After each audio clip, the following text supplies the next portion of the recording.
Olá, o TV Escola sobre a história política de Minas Gerais está começando. E na teleaula de hoje, você vai descobrir de onde surgiu a ideia de mudar a capital mineira de Ouro Preto para outro lugar. E vai conhecer também os bastidores da famosa política do café com leite, uma alternância entre Minas e São Paulo na presidência da República, com impactos também nos governos dos estados. Preparados?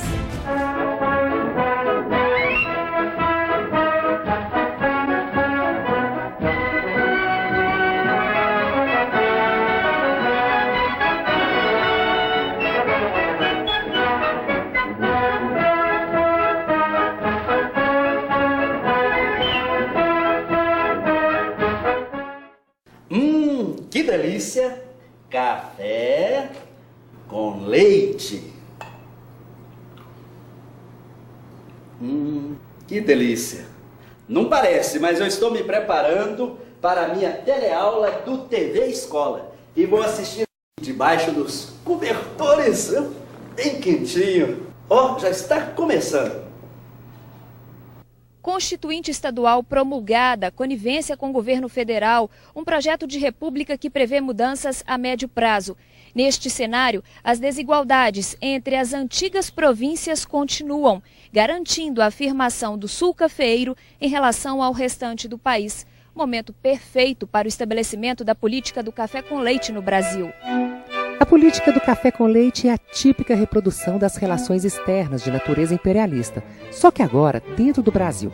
É conhecida como a alternância de Minas e São Paulo na presidência da República e na condução dos negócios de Estado, iniciada no governo de Campos Salles em 1898, quando substituiu Prudente de Moraes na presidência da República. Então foi nessa época que a capital mineira sai de Ouro Preto e vem para Belo Horizonte? A mudança da capital mineira tornou-se viável com o fim da monarquia.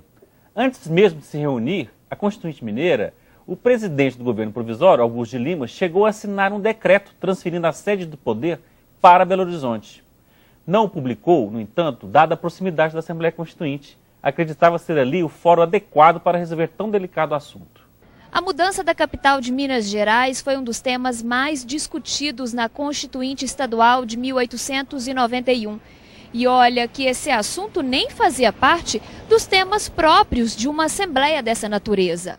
Durante a Assembleia Constituinte, o embate era grande entre os mudancistas, defensores da ideia, e os antimudancistas, contrários à mudança da capital. Os deputados mineiros, escolhidos para compor a Comissão dos 11 e dar pareceres sobre o anteprojeto do governo, apresentaram um aditivo que tocava nesse assunto.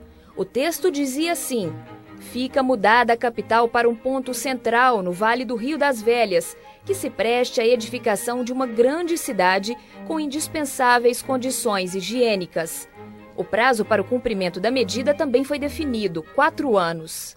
Com isso, estava dado o ponto de partida para todos os parlamentares se sentirem na obrigação de opinar sobre a mudança. A proposta, no entanto, não foi aceita pacificamente. Vários deputados apresentaram novas localidades como sendo as ideais para um projeto tão arrojado. Catas Altas do Mato Dentro, Vale do Rio Doce, Planalto do Piuí, Várzea do Marçal, Vale do Rio das Mortes, Barbacena, Juiz de Fora. A multiplicidade de propostas agradava aos ouropretanos, vendo na disputa a razão para manter a capital existente. No confronto de interesses que se expressam nos discursos parlamentares, há uma singular derrota do projeto político dos primeiros republicanos, com a subsequente cooptação de seus ideais por parte de ex-liberais empenhados em resguardar sua parcela de poder. A palavra progresso, incorporada na ação dos jovens políticos, serviria de baliza e de alicerce para, de fato, bancar a decisão de se mudar a capital de Minas Gerais. Uma nova cidade deveria ser planejada e construída a partir de um marco zero. Um lugar onde o futuro se estabeleceria sem as marcas do passado. Lugar em que o tempo não se repetiria, mas que tinha pela frente a possibilidade infinita. Belo Horizonte surgiu, portanto, sem nada aproveitar do antigo Curral del Rei. Ouro Preto, ao contrário, passava a ser percebida como símbolo da estagnação e da decadência, o tempo morto. Mas os ouropretanos não se deram por vencidos. Em 1893, durante o Congresso Mineiro Ordinário, eles tentaram obstruir os trabalhos, reclamando do artigo 13 da Constituição Estadual, que instituiu a mudança. Para argumentar, eles usaram interpretações da Constituição da República, estudos comparativos com constituições de outros países e ainda fizeram apelo aos cofres públicos. Discursos inflamados confirmavam que o assunto não era oportuno para aquela época, marcada pelo militarismo e pela ameaça de uma revolução para as classes produtoras. Quando Várzea do Marçal venceu em 2 discussões como local preferido para se fazer a mudança, os obstrucionistas passaram a atacar o terreno alagadiço daquela região. Belo Horizonte também não era esquecida, acusada por alguns de insalubre, de abrigar surto de bócio endêmico, ter topografia inadequada e não oferecer água suficiente. Discutiu-se muito a questão da mudança da capital em plenário na Assembleia Extraordinária realizada em Barbacena. E por 2 vezes, Várzea do Marçal venceu.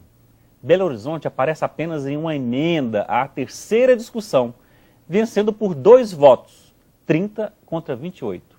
A pequena diferença mostrava a divisão de juízos e o resultado poderia facilmente ser outro, pois havia ausência de 14 parlamentares.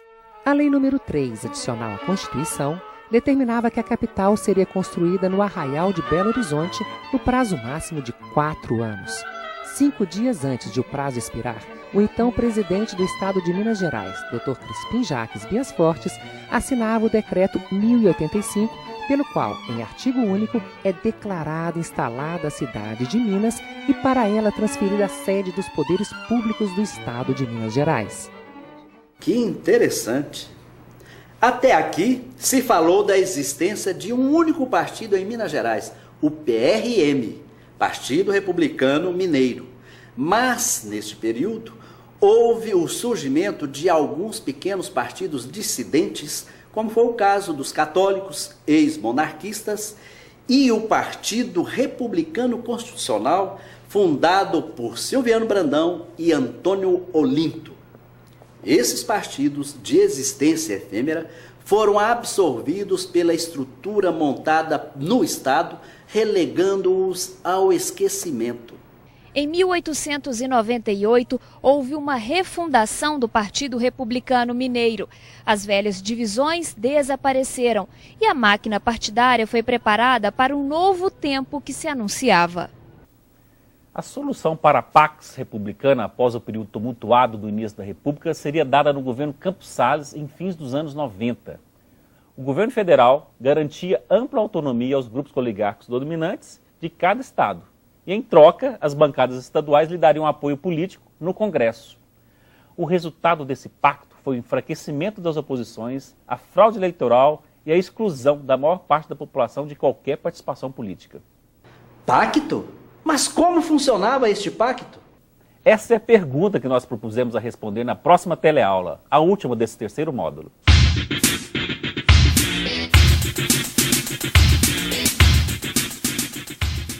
Na teleaula de hoje, você viu como a capital mineira saiu de Ouro Preto e foi para Belo Horizonte. A proposta de Congresso prevalece sobre os que se opunham à mudança. E como o cenário de desigualdades entre as províncias permitiu a prevalência de Minas Gerais e São Paulo com a política do café com leite, que começa no Pacto Republicano, firmado no governo de Campos Salles. Nos encontramos na próxima teleaula. Até lá!